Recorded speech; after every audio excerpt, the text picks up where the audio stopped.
Huwag mong hawakan ang kotse ko. Sigaw ng bilyonaryo sa pulubi na walang kamalay-malay na ang estrangherong ito ang magliligtas sa kanyang 4.2 milyong hypercar at babaguhin ang paraan ng kanyang pagtingin sa mundo magpakailanman.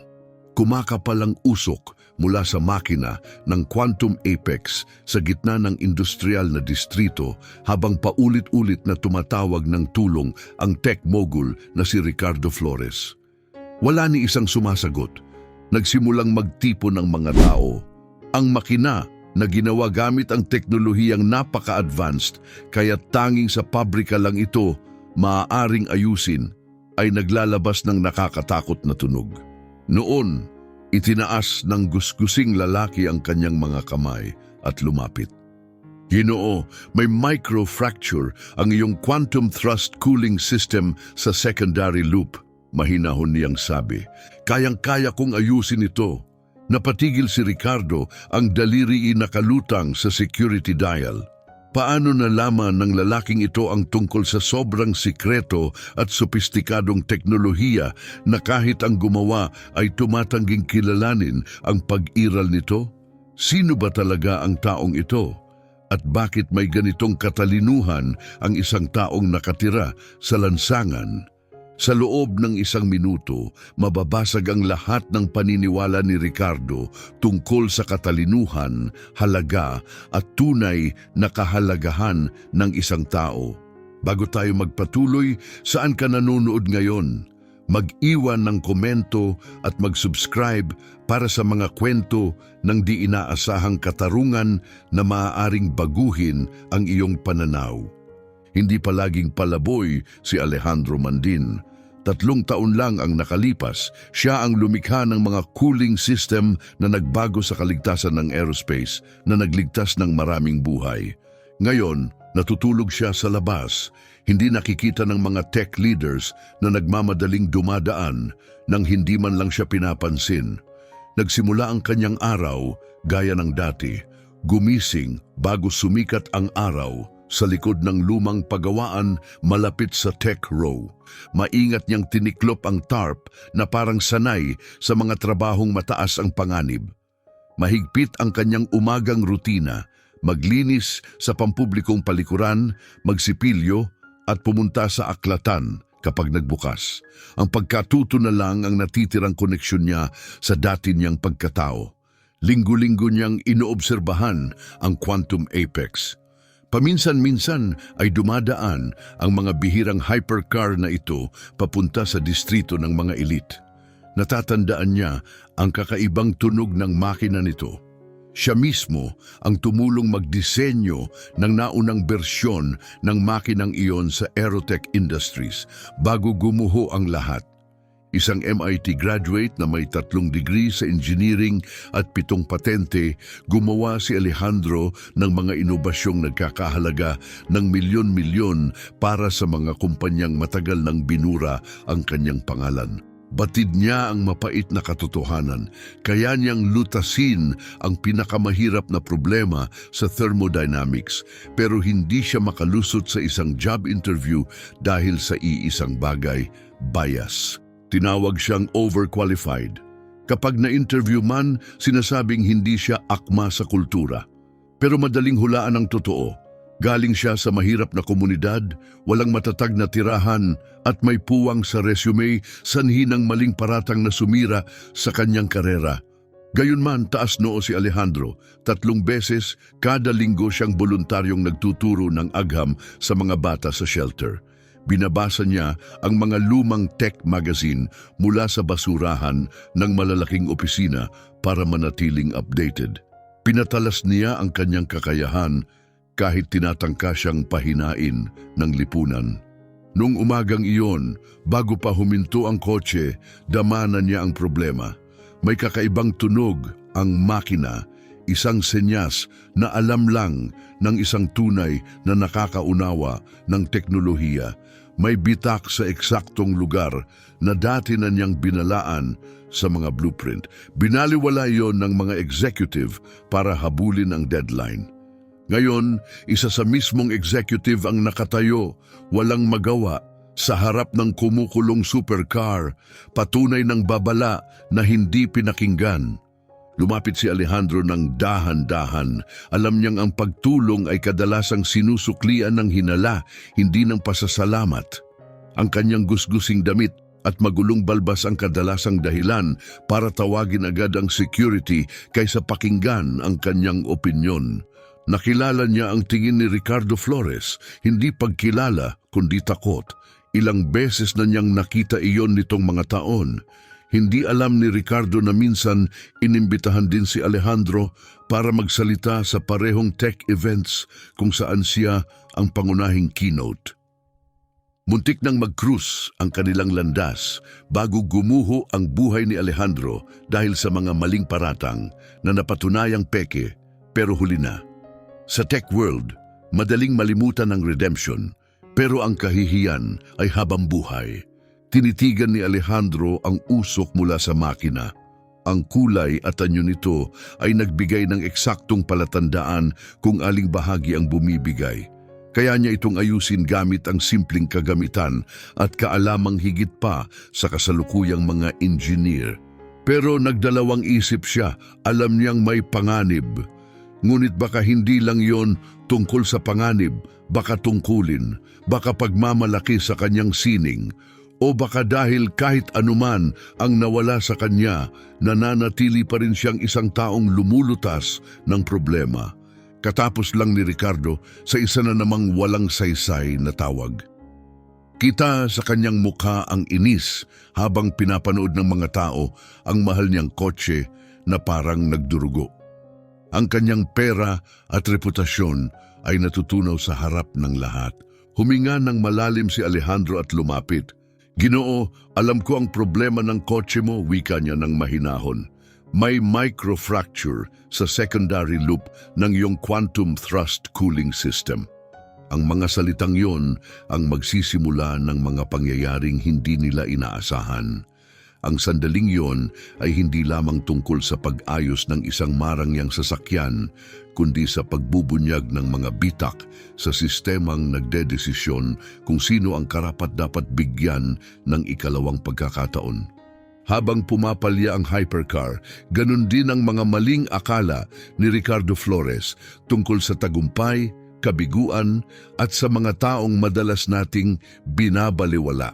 17 lamang na Quantum Apex hypercar ang kailanman ginawa at pinili ng kotse ni Ricardo Flores ang pinakamasamang oras para masira.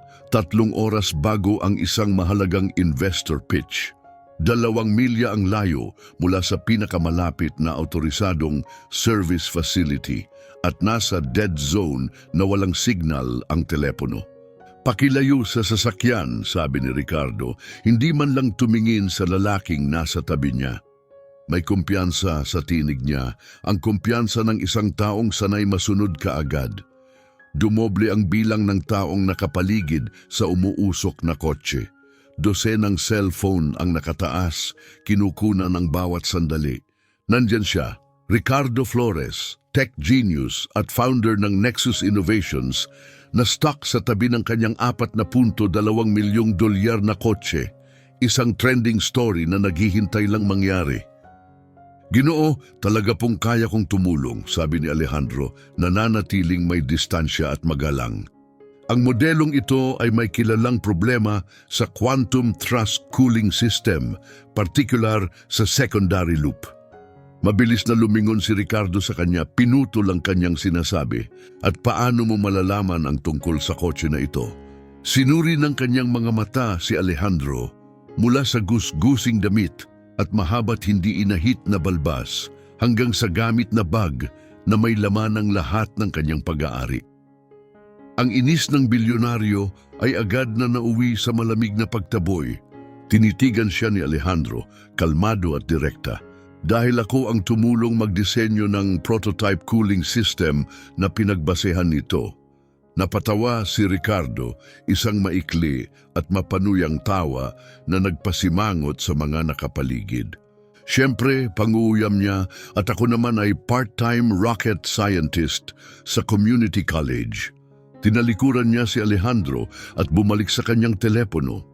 Tingnan mo, ewan ko kung anong laro ang ginagawa mo, pero ang kotse na ito ay may napaka-classified na components. Kahit ang mga bihasang mekaniko, bawal itong hawakan.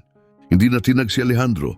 Ang microfracture ang nagpapalusot ng kulan papunta sa tertiary chamber, kaya nagiging kulay asulabuhin ang usok. Kung magpapatuloy, magkakaroon ng permanenteng sira ang makina sa loob ng humigit kumulang 47 minuto. Napatigil si Ricardo. Eksakto ang kulay ng usok sa ipinakita ng kanyang diagnostics at nagbabala rin ng onboard system ng catastrophic failure sa loob ng 45 minuto. Magsasalita na sana siya pero napahinto, pinikit ang mga mata. May nagpadala ba sa'yo? Setup ba ito? Bigla huminto ang isang makinis na itim na SUV. Lumabas ang dalawang pribadong gwardya, malamang mula sa kalapit na tech campus, tumugon sa naunang tawag ni Ricardo. May problema po ba, Mr. Flores? Tanong ng isa, matangkad at walang ekspresyon, maingat na tinitigan si Alejandro. Paalis na ang lalaking ito, malamig na sagot ni Ricardo. Akala niya may alam siya tungkol sa kotse ko. Meron, mabilis na tugon ni Alejandro. Gumagamit ang Quantum Apex ng binagong Aerotech cooling system. May depekto yon na nakita namin sa testing pero binaliwala para makahabol sa deadline. Tumigil siya sandali bago nagdagdag. May Memo XT447 na naglalahad ng lahat ng sinasabi ko. Nagbago ang mukha ni Ricardo. Pamilyar ang numero, sobrang pamilyar. Isa itong internal document, pribado, hindi dapat nalalaman ng publiko. Paano mo malalaman niyon? Gulat na tanong ni Ricardo. Mr. Flores, kailangan nating isecure ang lugar, sabat ng gwardya. May sensitibong teknolohiya ang inyong kotse. Ngunit hindi umurong si Alejandro. May 45 minuto ka bago tuluyang masira ang makina. Walang service center na kayang ayusin ito. Wala silang tamang kagamitan o kaalaman. At kung ipapahila mo, lalo lang lalala ang pinsala. Nag-aatubili si Ricardo, halatang naguguluhan. Gusto niyang iwaksi ang estranghero, pero sobrang tumpak ng mga detalye para hindi pansinin. Ginoo, sabi ng isa pang gwardya kay Alejandro, lumapit. Kailangan mo nang umalis. Ngayon, sandali, pigil ni Ricardo, tinaas ang kamay. Iyong memo, XT447. Paano mo yun alam? Dahil ako ang sumulat noon, sagot ni Alejandro. 5 taon na ang nakararaan noong consultant engineer pa ako sa Aerotech. Ako si Alejandro Mandin. Sandaling kumislap ang pagkilala sa mukha ni Ricardo. Pamilyar ang pangalan pero hindi niya agad matukoy. Lumapit ang unang gwardya. Sir, huling babala, lumayo ka kay Mr. Flores at sa kotse. Tumingin si Ricardo sa relo. 2 oras pa bago dumating ang suporta mula sa manufacturer. Kritikal ang meeting sa mga investor at hindi pwedeng ipagpaliban. Samantala, pabilis ng pabilis ang usok mula sa makina. Ano ba talaga ang kailangan mo para maayos ito? Tanong ni Ricardo. Hindi pinansin ang pagtutol ng mga gwardya. Pangkaraniwang kagamitan, kadalasan nasa emergency repair kit at 20 minutong walang istorbo, sagot ni Alejandro. Pinag-isipan ni Ricardo ang mga pagpipilian. Dumadaming tao, isang natatanging hypercar na nasa bingit ng kapahamakan, isang meeting na maaaring magtakda ng kapalaran ng kanyang kumpanya, at isang estranghero na tila may nalalaman na hindi dapat alam ng iba. Mr. Flores, mariin naming hindi inire-rekomenda ito, babala ng gwardya. Magpa-background check muna, utos ni Ricardo. Suriin ang kanyang EID. Dinala ng isa sa mga gwardya si Alejandro sa gilid. Tahimik namang nag-radio ang isa, na natiling kalmado si Alejandro. Inabot niya ang tanging ID na mayroon siya, isang shelter card. Pagbalik ng gwardya, ilang minuto ang lumipas, seryoso ang mukha. Walang kasalukuyang tirahan, walang record ng trabaho sa nakaraang 3 taon. May isang insidente sa huling posisyon niya, kinukumpirma ng shelter na minsan siyang tumutuloy doon. Naghigpit ang ekspresyon ni Ricardo. Ang pagkonsidera sa estrangherong ito ay isa ng sugal. At ngayon, tila mas malaki pa ang mga panganib. Pasensya na sa hindi pagkakaintindihan, sabi ni Ricardo kay Alejandro, ngunit malinaw sa tono niya na hindi siya talaga nagsisisi. Aasikasuhin na ito ng team ko. Tinalikuran niya si Alejandro nang hindi man lang muling tumingin, agad siyang binura sa kanyang isipan. Ngunit ang sumunod na nangyari ay magpapakita kung gaano kadaling malinlang ng mga anyo at kung gaano kabilis magbago ang lahat kapag nagbanggaan ang agarang pangangailangan at nakatagong pagkakataon. Tumunog ang telepono ni Ricardo at agad niya itong sinagot, umaasang solusyon na ang nasa linya. Biglang dumilim ang kanyang mukha. 2 oras? Hindi pwede iyon. Sinasabi ng sistem na wala pang 40 minuto bago magkaroon ng seryosong pinsala. Nagsimula siyang maglakad-lakad, halatang balisa, habang lumalakas ang bulungan ng mga tao sa paligid. Alam ko na proprietary ito. Kaya ko nga kayo binayaran sa una pa lang, singhal niya. Dapat mayroong mas malapit kaysa 2 oras ang layo. Tahimik lang na nakatayo si Alejandro, pinapanood ang bilyonaryong nauubusan ng opsyon.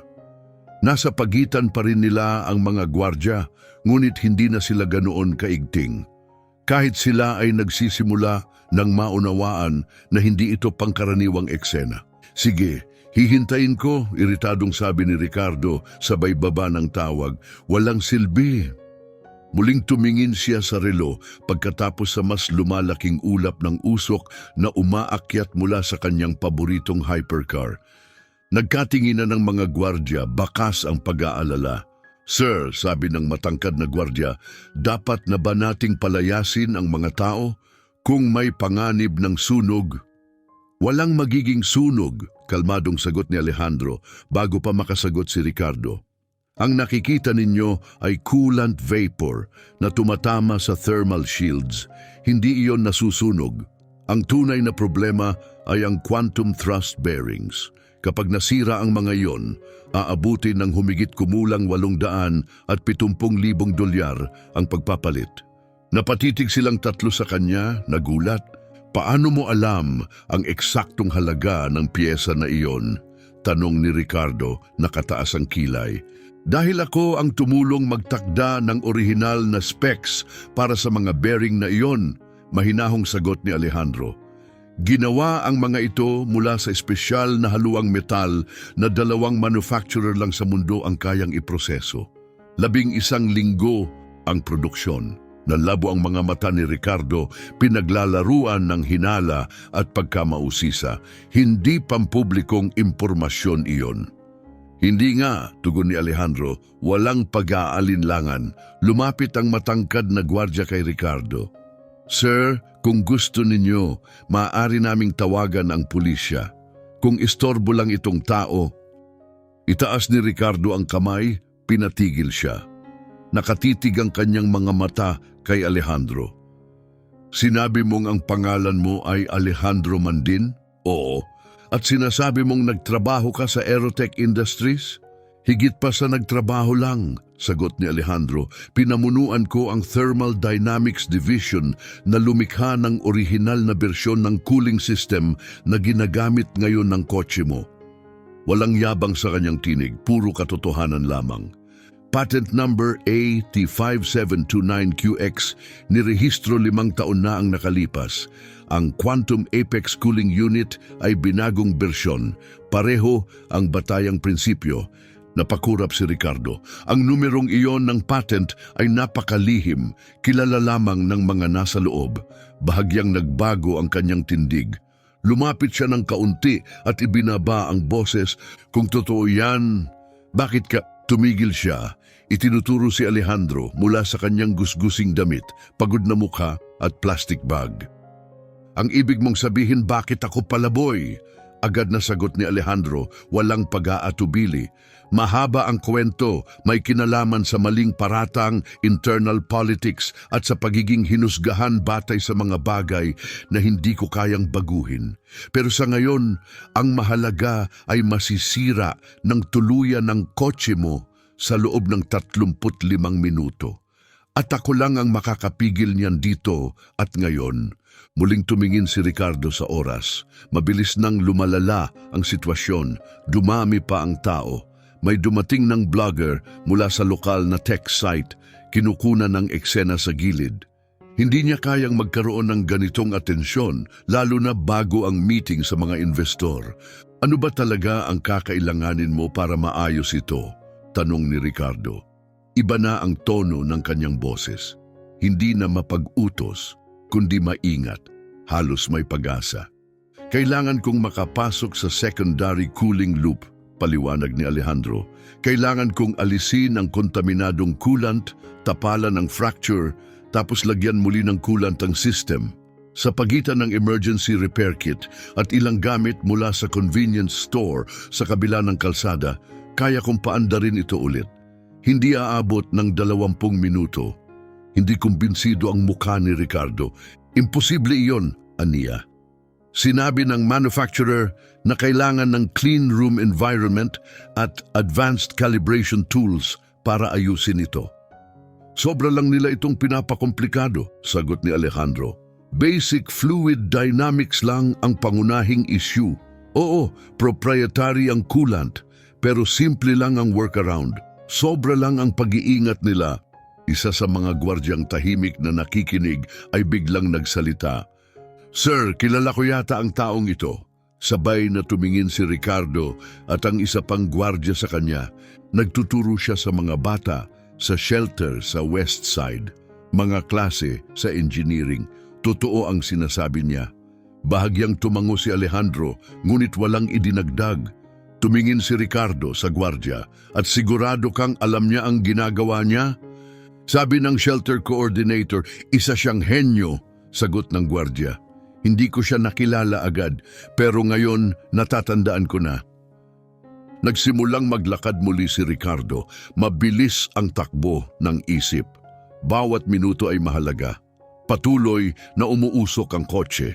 Ang diagnostic system ay nag-update na 31 minuto hanggang sa critical failure.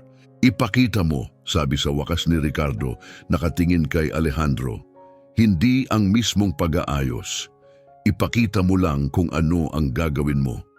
Ipaliwanag mo lang ng eksakto kung ano ang nangyayari sa loob ng makina, sabi ni Ricardo, at kung ano ang gagawin mo para ayusin ito. Tumango si Alejandro at maingat na lumapit sa kotse. Nang hindi man lang hinahawakan, nagsimula siyang gabayan si Ricardo sa teknikal na problema.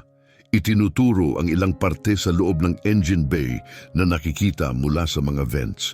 Ang quantum thrust system na ito ay gumagamit ng triple loop cooling structure, primary, secondary at tertiary circuits na bawat isa ay ginawa para kayanin ang mas matataas na antas ng init, paliwanag niya.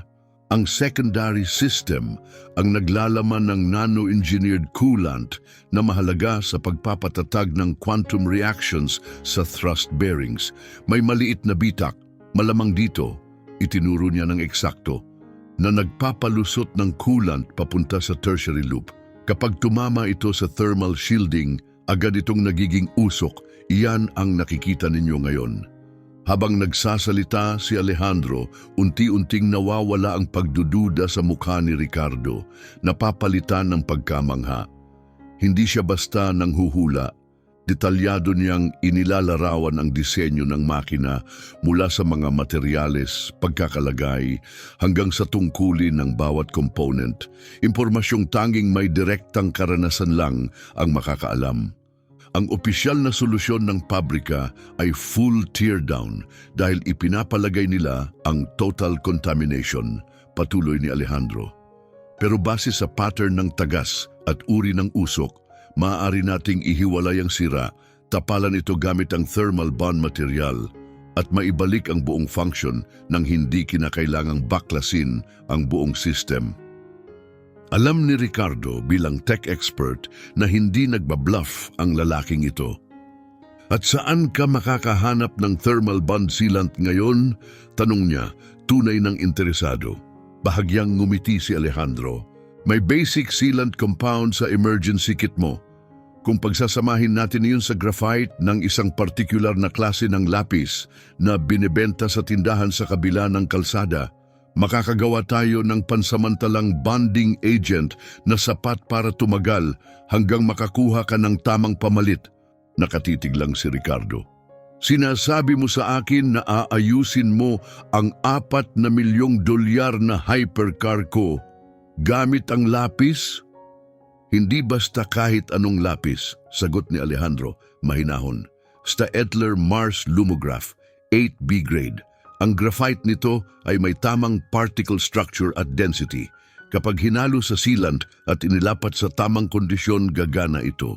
Bahagya siyang kumambyo ng balikat, hindi tungkol sa pagkakaroon ng lahat ng bagay ang engineering, kundi tungkol sa paglutas ng problema gamit ang anong meron ka. Ngayon, kahit ang mga gwardya ay nakatingin na kay Alejandro na may respeto imbes na hinala. Natahimik din ang karamihan, ramdam na may kakaibang nagaganap. Tumingin si Ricardo sa relo, 28 minuto na lang bago tuluyang masira ang kanyang makina. Naalala rin niya, wala pang 3 oras bago ang mahalagang investor meeting. Hindi aabot ang factory team. Ang plano ni Alejandro ang tanging opsyon. Kung masira mo ang sasakyan, nagsimulang magsalita si Ricardo. Nasira na ito, putol ni Alejandro, kalmado ngunit matatag. At bawat minutong lumilipas, lumalala ito. Ang tanging tanong na lang, papayagan mo ba akong pigilan ito bago maging huli ang lahat? Huminga ng malalim si Ricardo, nag-atubili, ngunit sa huli, hinila ang hood release. Tingnan natin kung ano ang magagawa mo, sabi niya, sa tulong ng lapis at kagipitan. Bumukas ang hood ng Quantum Apex kasabay ng mahinang pneumatic hiss. Inilalantad ang komplikado at makabagong makina na bihira lang masilip ng malapitan. Napahinga ng sabay-sabay ang tao sa paligid, namamangha sa pambihirang pagkakataon. Kailangan ko ang emergency kit mo, sabi ni Alejandro, tuluyan ng lumipat sa profesional na tono nang mabigyan ng pahintulot. Inabot ni Ricardo ang carbon fiber case mula sa trunk at iniabot sa kanya. Mabilis itong binuksan ni Alejandro, sinusuri ang laman na parang eksperto. Sapat na ito para sa karamihan ng kailangan ko, aniya, nagsisimulang isaayos ang plano sa isip. Kailangan ng isa sa mga gwardya ang lapis na sinabi ko. Staedtler Mars Lumograph 8B, ulit niya. Tumingin ng mas mababang gwardya kay Ricardo para humingi ng permiso. Tumango ito. Bumili ka na, bilisan mo.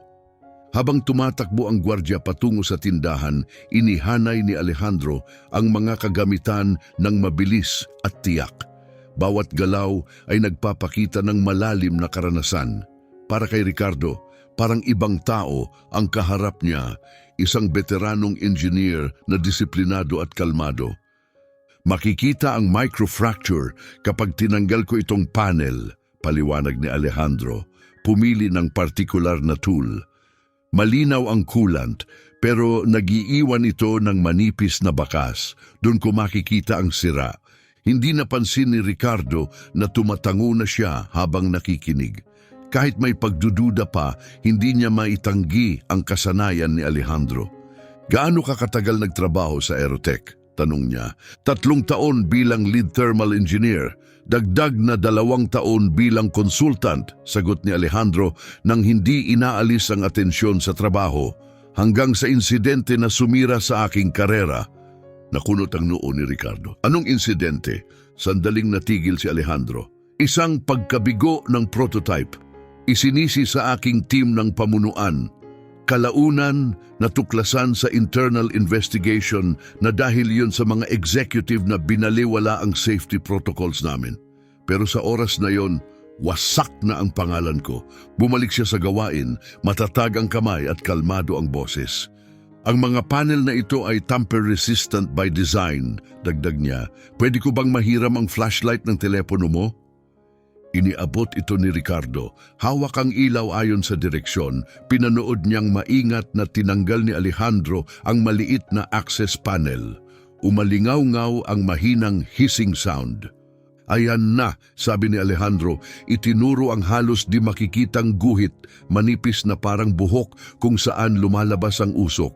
Eksakto sa sinabi ko, ito ang stress junction sa pagitan ng secondary at tertiary loops. Iyan lang ang maliit na bitak ang dahilan ng lahat ng ito. Gulat na tanong ni Ricardo. Umaandar ang system sa matinding pressure, sagot ni Alejandro. Sapat na ang maliit na bitak para mag-trigger ng failure cascade. Bago pa siya makapagpaliwanag, isang matalim na tinig ang sumigaw. Anong kalokohan ang nangyayari rito? Isang matangkad na lalaki na nakasuot ng matalas na suit ang sumingit sa karamihan. May kasamang 2 dagdag na gwardya. Kita sa kanyang badge na siya ay bahagi ng Tech Horizon Executive Security Division, ang parehong tech campus na dinaanan ni Ricardo kanina. Mr. Flores, panimula ng lalaking nakasuit, nakarating sa amin ang ulat na may isang taong nakikialam sa inyong sasakyan. Pinadala ako agad ng CEO namin para tumulong. Bahagyang tumindig ng tuwid si Ricardo. Salamat, Santiago. Pero kontrolado na ang sitwasyon, sabi niya. Tinutulungan ako ng Ginoo rito sa isang repair na kritikal sa oras. Hinagisan ni Santiago ng malamig, mapanuyang tingin si Alejandro. Malinaw ang kanyang hindi pagsang-ayon. Sir, malinaw sa protokol na mahigpit na ipinagbabawal ang mga hindi autorisadong tao na lumapit sa sensitibong teknolohiya, lalo na naputol siya. Ngunit mabigat na nakabitin ang kanyang ibig sabihin sa ere. Alam niya ang ginagawa niya, sabi ni Ricardo, bagamat hindi na kasing tiwala ang boses. Lumapit si Santiago at ibinaba ang tinig. With all due respect, Mr. Flores, ang sasakyang ito ay naglalaman ng teknolohiyang nagkakahalaga ng milyon-milyon. Hindi pwedeng basta-basta lang kung sino ang makaka-access dito. Hindi ako basta kung sino, mahina, ngunit matatag na tugon ni Alejandro, habang nakatuon pa rin sa makina. At may 18 minuto na lang tayo bago maging hindi na maaayos ang pinsala. Umabante si Santiago, inaabot ang braso ni Alejandro. Sir, kailangan ninyong lumayo sa sasakyan. Ngayon na. Sa sandaling yon, dumating ang gwardyang pumunta sa tindahan, hawak ang maliit na pakete, ang mga lapis na hiningi ni Alejandro. Ngunit nang makita ang tensyon, tumigil siya sa gilid ng karamihan, hindi sigurado kung paano kikilos. Santiago, pakiusap, sinimulang magsalita ni Ricardo pero pinutol siya ng security chief. Mr. Flores, 3 beses na tayong nakaranas ng corporate espionage ngayong quarter. Paano ninyo masisigurong hindi ito panibagong pagtatangka? Paano ninyo malalaman na hindi matagal nang hinihintay ng taong ito ang ganitong pagkakataon? Muling bumalik ang matandang pagdududa, ang hindi kailanman tuluyang nawala kay Ricardo. Ang lumalaking tao, ang mga nakaangat na cellphone, bawat segundo ay nagiging PR risk. Ang kanyang reputasyon, mga investor at pati seguridad ng kumpanya ay maaaring masira. Baka hintayin na lang natin ang team mula sa manufacturer, sabi ni Ricardo.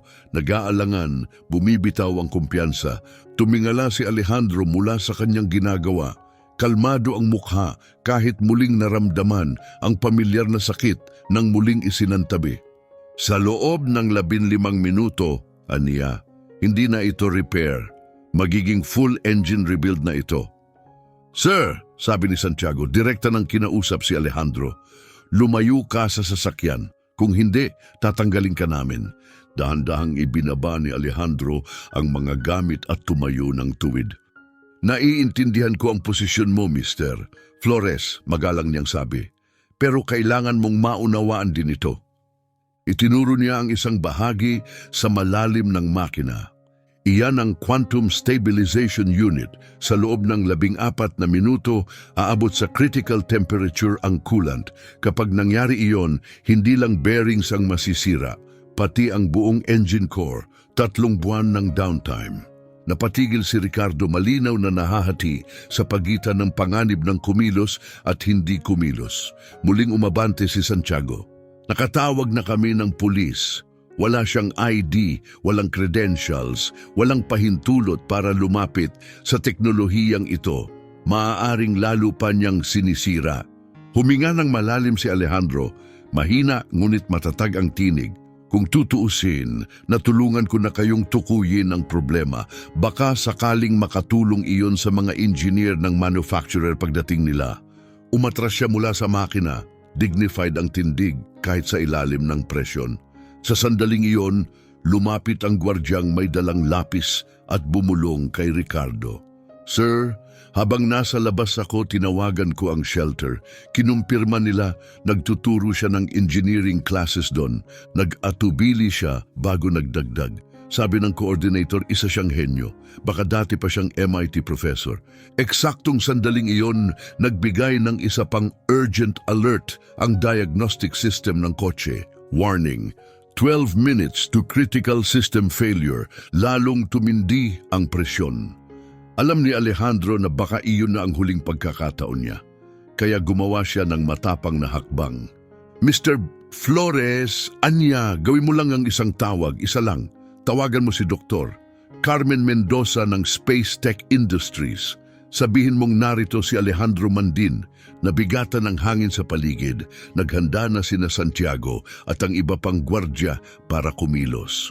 Tumahimik ang karamihan, dama na may mahalagang nangyayari. Nanlaki ang mga mata ni Ricardo. Dr. Carmen Mendoza, ang Head of Engineering ng Space Tech, bahagyang tumango si Alejandro, kalmado. Sabihin mo lang na narito ako, kumpirmahin niya ang lahat ng sinabi ko. Nag-atubili si Ricardo, sandali lang, pero kinuha ang telepono. Nagsimulang mag-scroll sa kanyang contacts. Ang katotohanang may direct access siya kay Dr. Mendoza ay nagsabi na ng marami tungkol sa kanyang posisyon sa tech world. This is Ricardo Flores, sabi niya nang konektado ang tawag.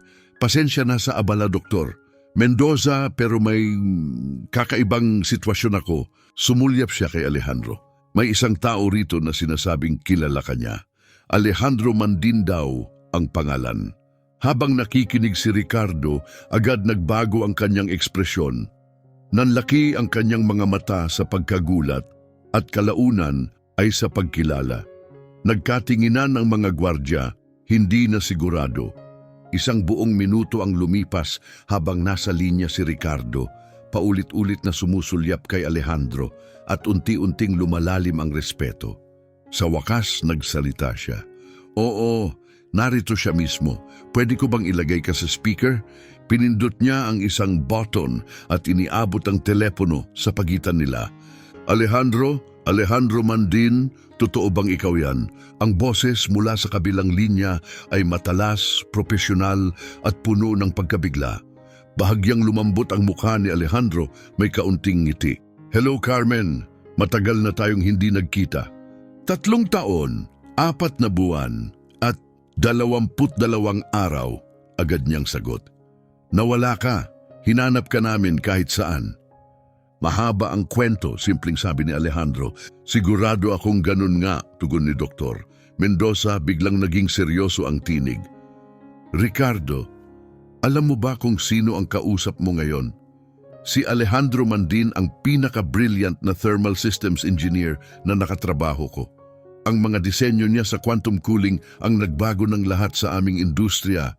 Hanggang ngayon, ginagamit pa rin namin ang mga patent niya sa pinakabagong spacecraft. Nanlaki ang mga mata ni Ricardo, hirap unawain ang lahat. Sinasabi niyang may microfracture sa secondary cooling system ng Quantum Apex ko at kaya niyang ayusin ito, dahan-dahang sabi ni Ricardo.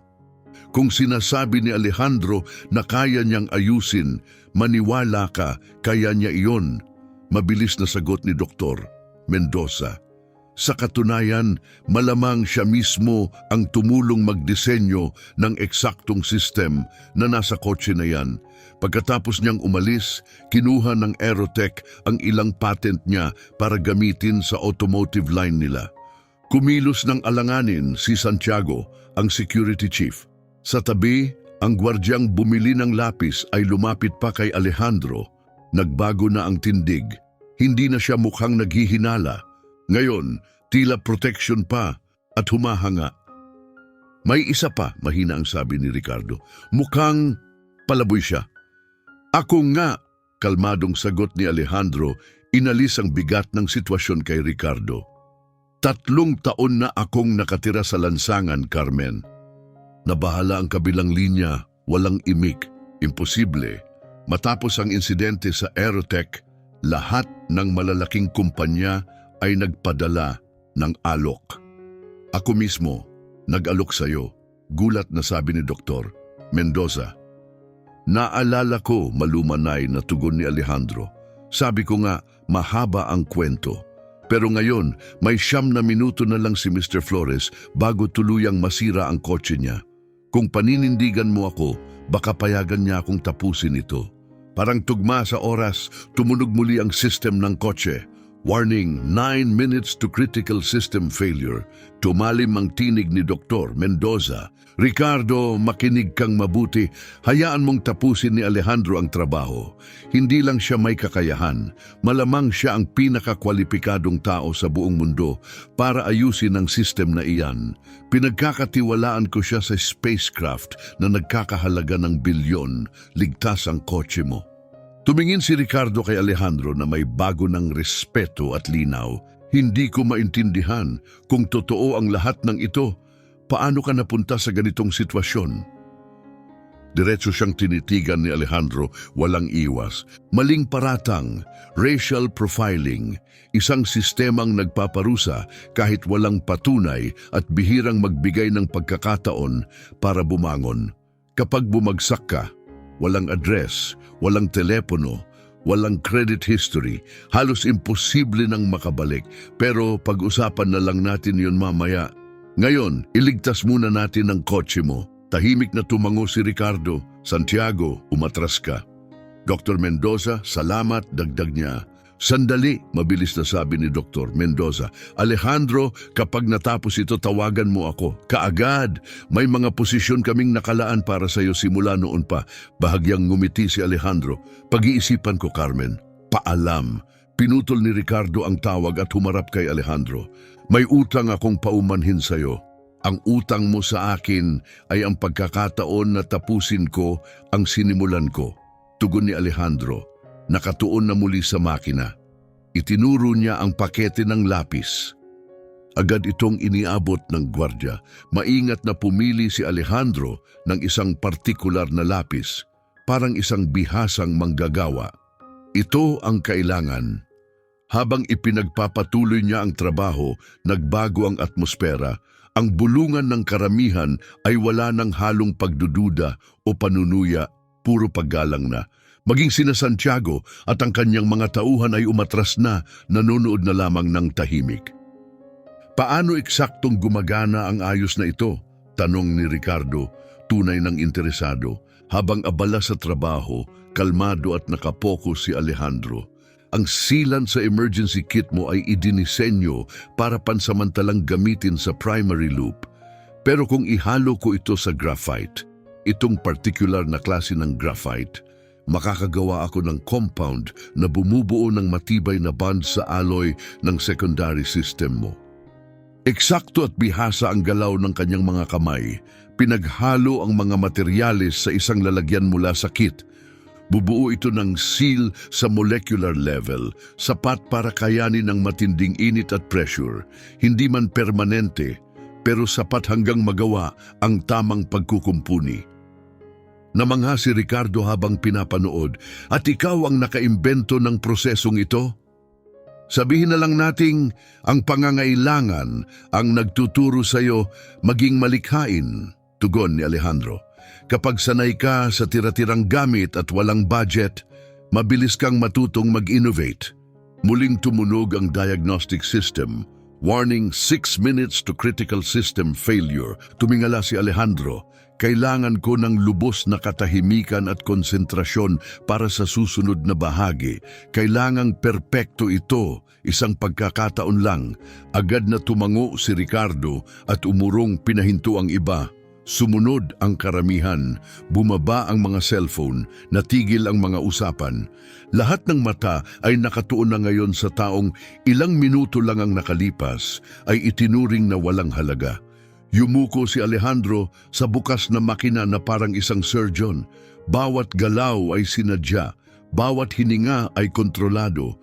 Kasabay nito, lumabas sa screen ng telepono ni Ricardo ang isang dokumento, isang patent file na nakapangalan kay Alejandro Mandin bilang lead inventor ng eksaktong cooling system na inaayos niya ngayon. 5 taon na ang nakalipas, lumipas ang ilang minuto sa ganap na katahimikan. Parang pati hangin ay nakahinto. Metikuloso ang kilos ni Alejandro, hindi nagmamadali. Lahat ng galaw ay galing sa muscle memory na hinubog ng mga taong karanasan sa totoong engineering. Halos 50 tao na ang bilang ng mga tao sa paligid. Wala ni isa ang lumilingon. Patuloy na tumitingin si Ricardo sa relo. 4 na minuto, 3. Nagsisimulang manipis ang usok mula sa makina, ngunit patuloy pa rin ang pag-red alert ng diagnostics. Kailangan ko ng dagdag na ilaw, mahinang sabi ni Alejandro, hindi iniaangat ang tingin. 3 cellphone agad ang umangat, nagbibigay ng ilaw mula sa iba't ibang anggulo. Ang mga may-ari, ngayoy ganap ng kasangkot, ay sumilip ng mas malapit upang tumulong sa abot ng kanilang makakaya. Malapit na, bulong ni Alejandro. Natatakan na ang fracture. Kailangan ko na lang alisan ng kontaminadong coolant at ibalik ang pressure. Kumilos ang kanyang mga kamay nang may kumpiyansa, abot hanggang sa kailaliman ng makina na para bang muling nakikipagtagpo sa isang bagay na siya mismo ang gumawa. Unti-unting bumuhos ang kumikislap na likido sa isang pansamantalang lalagyan gawa mula sa case ng emergency kit. Iyan ba ang nanokulant? Tanong ni Ricardo, mas curious na ngayon kaysa nag-aalala. Oo, tugon ni Alejandro ng payapa. Halos 20,000 dolyar ang halaga. Naisalba natin ang mga 60%. Mas marami kaysa inaasahan ko. Pati halaga alam mo? Gulat na tanong ni Ricardo. Ako ang tumulong gumawa niyan, tugon ni Alejandro. Malamang mas mahal na ngayon, pero lagi nang mamahalin, hindi biro ang quantum stabilization. Muling tumunog ang system, warning, 2 minutes to critical system failure. Hindi na tinag si Alejandro, patuloy siyang nagtrabaho, ngayon ay nire-refill ang system gamit ang backup coolant mula sa emergency kit. Standard formula ito, paliwanag niya. Hindi perpekto para sa secondary system, pero sapat para maging stable hanggang mapalitan mo ng tamang nano coolant. Basta wag mong palagpasin ng 70% ang engine output. Tahimik na nakinig si Ricardo, hinihigop ang bawat salita. Pinanood niya ang taong kanina lang ay itinaboy niya. Ngayon ay maingat na inaayos ang isang system na mismong mga orihinal na engineer ay sinabing imposibleng kumpunihin sa mismong lugar. 30 seconds remaining, kumikislap sa diagnostic screen. Inayos ni Alejandro ang huling valve pagkatapos isinara ng maingat ang access panel. Paandarin mo na, sabi niya. Nag-alinlangan si Ricardo. Sigurado ka kapag pumalpak, paandarin mo, ulit ni Alejandro kalmado at matatag. Yumuko si Ricardo at pinindot ang ignition. Sandali ng katahimikan. Pagkatapos, biglang umarangkada muli ang quantum apex. Hindi na may kasamang usok at error codes, kundi isang malinis, maayos na ugong. Ang high-tech engine nito ay nagbigay ng banayad na huni na unti-unting naging malalim at matatag na rumble. Kumikislap sa dashboard, pagkatapos ay nag-stabilize, system status, stabilizing, quantum cooling, functional, performance limited to 70% capacity, Service recommended. Nagpalakpakan ang tao sa paligid. Itaas ang mga cellphone, sabay-sabay na nag-record ng sandali. May mga hingal at hiyawan na umalingaw-ngaw sa kalsada. Nakatitig si Ricardo sa screen, hindi makapaniwala. Hindi dapat posible ito. Ginagawa ng manufacturer na komplikado ang repairs ng sadya, sabi ni Alejandro habang pinupunasan ang kanyang mga kamay. Para tuloy-tuloy ang kita sa service. Pero ang system mismo, hindi mahirap kung naiintindihan mo ang physics sa likod nito. Humarap si Ricardo sa kanya na may bago ng respeto. Gaano katagal tatagal ito? Sa normal na gamit? Tugon ni Alejandro. Mga 3 linggo bago bumigay ang pansamantalang sealant. Sapat para makapag-schedule ka ng tamang serbisyo. Huwag mo lang lalampasan ng 70%. Tumango si Ricardo pagkatapos iniunat ang kamay. Salamat. Seryoso ako. Tinanggap ni Alejandro ang handshake ng may dignidad. Walang anuman. Doon na sana matatapos isang maikling pagkamay ng 2 taong galing sa magkaibang mundo. Ngunit hindi pa tapos ang isip ni Ricardo, matalas at laging mausisa. Gusto ko pang malaman, sabi niya, tungkol sa ginawa mo rito, tungkol sa kwento mo. Baka maaari tayong magpatuloy sa mas komportabling lugar. Pwede kitang ihatid sa opisina ko. Nag-alinlangan si Alejandro. Salamat sa alok pero hindi ako sigurado. Pakiusap, putol ni Ricardo. Sa pinakamababa, may utang ako sa iyo na bayad para sa pagliligtas ng kotse ko. At sa totoo lang, matapos ang sinabi ni Dr. Mendoza, may libo-libong tanong ako. Lumapit si Santiago na kanina lang ay halos pilitin si Alejandro na lumayo. Mr. Flores, ang investor meeting ninyo ay sa loob ng 70 minuto. Dapat na tayong umalis kung nais ninyong umabot sa oras. Nagmukhang naguguluhan si Ricardo, nahahati sa pagitan ng schedule at ng pagkakataong nasa harap niya. Pagkatapos muling tumingin kay Alejandro.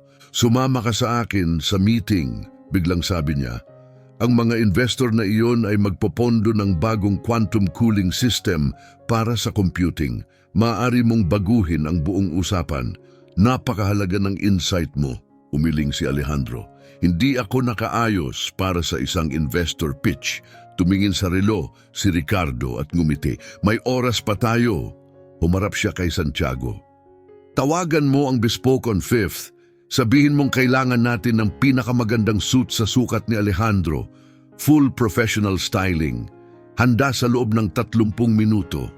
Nagulat si Santiago, ngunit tumango at lumayo para gawin ang tawag. Itinaas ni Alejandro ang kilay. Hindi naman kailangan yon. Bahagi ng bayad mo, mariing sabi ni Ricardo. At sa totoo lang gusto kong makita ang itsura ng mga investor kapag nalaman nilang ikaw ang nag-ayos ng kotse ko. Sa unang pagkakataon, lumabas ang tunay na ngiti mula kay Alejandro. Yon, baka sulit ngang makita. Tumawa ng bahagya si Ricardo pagkatapos naging seryoso pero hindi ko pa rin maintindihan. Isang taong katulad mo na may kaalaman mga patent, paano nauwi sa ganito? Bahagyang nangulimlim ang mukha ni Alejandro, hindi magandang kwento. Gusto kong marinig, tugon ni Ricardo, taos puso ang tono. Pero bago tayo magpatuloy, sabi ni Ricardo, may alok ako. Isang uri ng pagsubok. Kung gusto mo, isa na namang pagsubok? Tanong ni Alejandro, nakataas ang kilay. Akala ko nakapasa na ako sa medyo malaki-laking isa. Umaandar pa rin ang kotse mo, hindi ba? Tama, aminado si Ricardo. Pero hindi lang ako interesado sa kakayahan mong mag-ayos ng makina. Gusto kong malaman kung naaangkop din ang iyong kaalaman sa ginagawa namin ngayon. Tumigil siya sandali bago nagpatuloy. Sumama ka sa investor meeting ko. Makinig ka lang sa pitch namin para sa bagong thermal regulation system.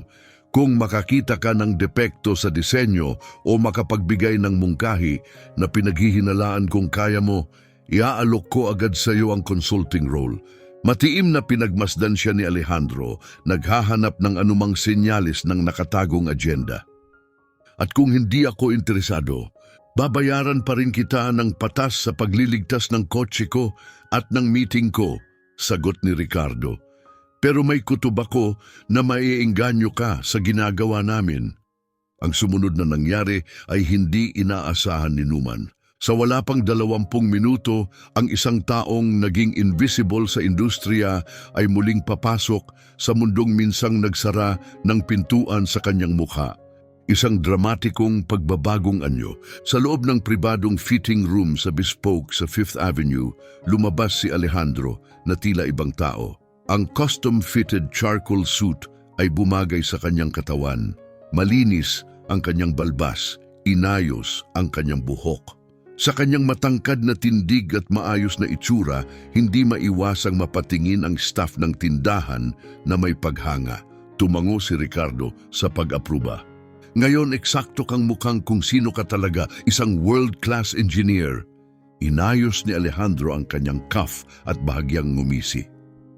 Nakakalinlang ang anyo, pero siguro iyon nga ang punto ng paglalakbay na ito, hindi ba? Touché, ngumiti si Ricardo, pero sa loob ng 40 minuto, mapapatunayan mong mas mahalaga ang nasa loob kaysa sa itsura. Sa paglalakbay patungong Nexus Innovations HQ. Maikli ang biyahe sa SUV pero ramdam ni Alejandro ang bigat ng sandali. Dumaan ng mga kalye na dati nilalakad niya ng hindi pinapansin. Ngayon, ang parehong mga gwardya na kanina'y halos palayasin siya ay nagtrato na sa kanya ng may paggalang. Pinatingnan ko ang background mo sa assistant ko, sabi ni Ricardo, nakatitig sa tablet. MIT, top of your class, 3 patent bago graduate, lead thermal engineer sa Space Tech sa edad na 26, consultant sa Aerotech sa edad na 29, tumigil siya at tumingin pataas. At pagkatapos, nawala ka, hindi agad sumagot si Alejandro. Ang insidente sa Aerotech, patuloy ni Ricardo, may records, prototype failure, financial losses, ikaw ang sinisi. Madaling target ako, tahimik na tugon ni Alejandro. Kalaunan, napatunayan na ang pamunuan ang nagbaliwala sa mga babala namin para makahabol sa deadline. Pero sa oras na iyon, sira na ang pangalan ko. Nakunot ang noo ni Ricardo. Pero sigurado akong may ibang kumpanyang tatanggap sa'yo. Mukhang sabik pa nga si Dr. Mendoza. Mapait nang ngumiti si Alejandro. Kapag kumalat ang salita na nagdulot ka ng milyon-milyong pagkalugi, walang gustong maging susunod na sumugal. Dagdagan pa ng racial bias, chismis na mahirap kasama o hindi team player, tapos ka na. Ngunit hindi pa rin ito ipinaliliwanag ang 3 taon sa lansangan. Malumanay na sabi ni Ricardo. Tumango si Alejandro. Tama ka. May papel din ng depression, naubos ang ipon, at kapag nahulog ka sa labas ng sistema, walang address, walang telepono, walang ID, halos imposible nang makabalik. Tumalikod siya mula sa bintana at tumitig kay Ricardo. Alam mo ba kung gaano kahirap makahanap ng trabaho kapag luma ang suot mo at buwan na mula ng huli kang nagpagupit? Iyong parehong credentials na hinangaan mo kanina? Kapag palaboy ka, inaakalang peke ang lahat. Naiwas si Ricardo, halatang nababahala. Nagsisimula ko nang maintindihan. Pagdating sa Nexus HQ, dumating sila sa makintab na gusali ng Nexus headquarters na may 20 minuto pang natitira. Sa paglalakad nila sa glass atrium, natigilan ng mga empleyado. Hindi para batiin si Ricardo, kundi para titigan ang matikas na estrangherong kasama niya. Alejandro, ipakikilala kita kay Sofia Reyes, ang Chief Technology Officer namin, sabi ni Ricardo. Pagkarinig ng pangalan, kumislap ang pagkilala sa mukha ng babae. Sandali, Alejandro Mandin, yung Alejandro Mandin mula sa Space Tech. Magalang na tumango si Alejandro, parang ibang buhay na yon. Binago mo ang laro gamit ang trabaho mo sa Quantum Thermal Regulation, wika ni Sofia, puno ng paghanga. Marami sa kasalukuyan naming architecture ay nakabatay sa mga teorya mo. Iyon ang dahilan kung bakit siya narito, sabi ni Ricardo. Kaninang umaga lang, inayos niya ang Quantum Apex ko, isang repair na mismong manufacturer ay sinabing imposible. Tumaas ang kilay ni Sofia. Na-solve mo ang secondary cooling loop issue sa mismong field. Gamit ang graphite mula sa lapis at emergency sealant, simpleng sagot ni Alejandro.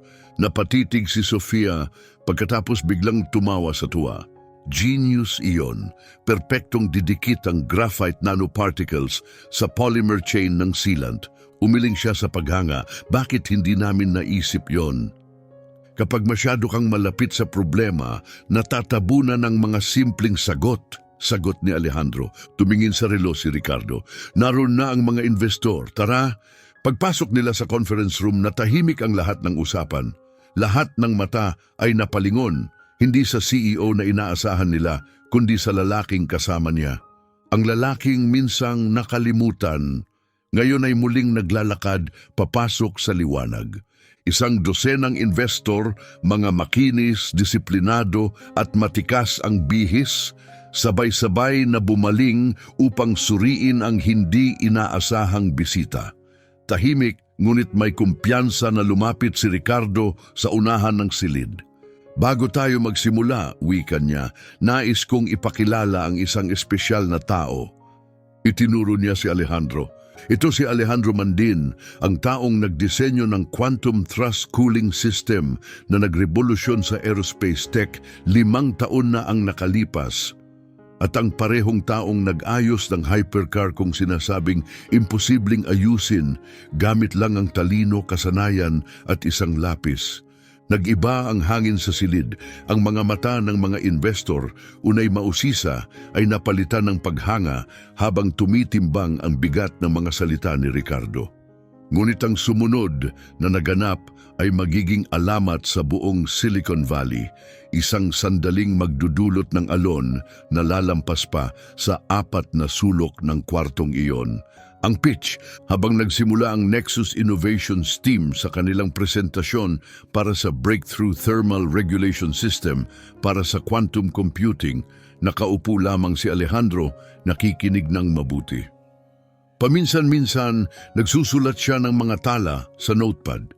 Nang imbitahan siyang magbigay ng opinyon, tumayo siya at nagsalita, kalmado, malinaw at eksakto. Sa loob ng 7 minuto, tinukoy ni Alejandro ang 3 malaking depekto sa disenyo, nagbigay ng praktikal na solusyon para sa bawat isa, at nag-sketch sa whiteboard ng pagbabago na magpapataas ng efficiency ng 34% habang binabawasan ang gastos sa produksyon. Natahimik ang silid. Pagkatapos, tila biglang bumuhos ang tanong, isang alon ng kasabikan, yumuko ang mga investor, sabik matuto pa, 2 oras ang lumipas matapos pumayag ang bawat isa na dagdagan ang kanilang pondo. Isinara ni Ricardo ang pinto at hinarap si Alejandro na may tunay na paghanga. Hindi ka panipaniwala iyon, Ania. Hindi mo lang pinahusay ang system namin, inaangat mo pa ito. Sabi ni Sofia, dahil sa'yo, lampas taon na ang abante namin kaysa sa iba. Bahagyang tumango si Alejandro. Maganda ang pundasyon ng team ninyo. Tinulungan ko lang pinuhin ito, ang panukala. Gaya ng ipinangako, iaalok ko sa'yo ang consulting role. Sabihin mo ang presyo mo, sabi ni Ricardo. Nag-isip sandali si Alejandro. Salamat, totoo yan, pero hindi ako sigurado kung consulting ang hinahanap ko. Kung gayon, paano kung full-time role? Mabilis na sagot ni Ricardo. Director of Engineering, buong kalayaan sa paglikha. Hindi ito tungkol sa titulo, sabi ni Alejandro, ni hindi rin tungkol sa kontrol. Mas malaki ang usapan dito. Yumuko siya ng kaunti, naging mas taimtim ang tinig. Gaano karaming henyo ang nandyan pero hindi napapansin dahil sa sitwasyong wala silang kontrol. Ikinuwento niya ang mga taong nakilala sa shelter, dating siyentipiko, software developer, engineer, mga taong may mahahalagang isipan ngunit isinantabi ng lipunan. Mga papel mula sa dilim, inilabas ni Alejandro ang ilang luma at gusot na papel mula sa kanyang bulsa, puno ng diagram at kalkulasyon. Ito ang mga patent na iginuhit ko sa nakalipas na 3 taon. Lahat sa scratch paper sa pampublikong aklatan. Mga konseptong hindi pa naiisip ng industriya ninyo. Binuklat ni Ricardo at nanlaki ang mga mata. Ang cooling architecture na ito para sa quantum neural networks, maaaring baguhin ang laro. May oras ako, simpleng tugon ni Alejandro. Pero isipin mo kung ano pa ang magagawa ko kung may tamang resources. At isipin mo pa kung ilan pang katulad ko, mga taong isinantabi ng bias at maling pagkakataon ang makakatulong din. Isang mas malaking ideya. Kung gayon, ano ang panukala mo? Tanong ni Ricardo. Isang bagong uri ng Innovation Center. Walang alinlangan na sagot ni Alejandro. Hindi lang para sa teknolohiya, kundi para sa talento. Isang lugar kung saan ang mga tulad ko, mga taong nakalimutan o binaliwala, ay magkakaroon ng access sa tools, suporta at mentorship. Isang espasyo para sa mga ideya at pagbabalik. Gusto mong punduhan ko ang sentrong ito? Hindi, ngumiti si Alejandro. Gusto kong buuin natin ito ng magkasama. Ako ang magdadala ng engineering at karanasan. Ikaw ang magdadala ng access at resources. Ang mga patent na ito ang magsisimula ng unang yugto. Matamang tumingin si Ricardo at nakita hindi lang isang bihasang engineer, kundi isang visionary. Hindi ito tungkol sa paghihiganti, mabagal niyang wika. Ni hindi lang ito tungkol sa personal na redemption. Binabago mo ang mismong sistema. Eksakto, sagot ni Alejandro, tumataas ang tinig ng may paninindigan. Ang trahedya ay hindi lang naging palaboy ako. Ang trahedya ay 3 taon na naaksaya ang aking kakayahan at patuloy pa rin itong ginagawa ng sistema sa iba. Araw-araw, tumayo si Ricardo at iniunat ang kamay. Alejandro man din, mukhang nakahanap ka ng kapartner. Isang simula, ang mga sketch na ginawa ni Alejandro sa gusot na papel, mga ideyang nabuo sa pinakamadilim na yugto ng kanyang buhay, ay mas mahalaga pa kaysa sa kotse na kakabuo lang niya. Ngunit ang tunay na halaga nito ay hindi nasusukat sa dolyar. Nasa kung ano ang kanilang sisindihan, isang pagbabago sa industriyang muntik nang mawala ang isa sa pinakadakilang isipan nito. Dahil ang katalinuhan ay hindi laging nasa mamahaling suit o LinkedIn profile. Minsan, natutulog ito sa labas ng mga aklatan at naglalakad sa sapatos na butas na. Minsan, tinatanggihan bago pa man makapagsalita. At kaya ang tunay na aral ay hindi lang tungkol kina Alejandro at Ricardo. Ito ay tungkol sa ating lahat. Tungkol sa henyo na maaaring hindi mo napapansin. Sa potensyal na sinabi sa iyo ng mundo na huwag pansinin o sa liwanag sa loob mo na patuloy sinisikap patayin ng iba. Kung naantig ka ng kwentong ito, mag-subscribe ka para sa higit pang mga kwento ng katarungan at pagbabagong nagbibigay inspirasyon. Ibahagi ang iyong saloobin sa comments, baka makatulong ang kwento mo upang may ibang makabalik sa kanilang landas. At tandaan, ang susunod na ideyang magbabago sa mundo ay maaaring hindi manggaling sa inaasahan mong lugar, kundi sa hindi mo pinapansin. Hindi ito ang katapusan. Ito ang simula ng kung ano ang mangyayari kapag ang katotohanan ay sa wakas nakita. Dahil dito, naniniwala kami, ang visibility ang unang hakbang tungo sa tunay na pagbabago. Subscribe, manatili. Ang susunod na kwento, maaaring sa iyo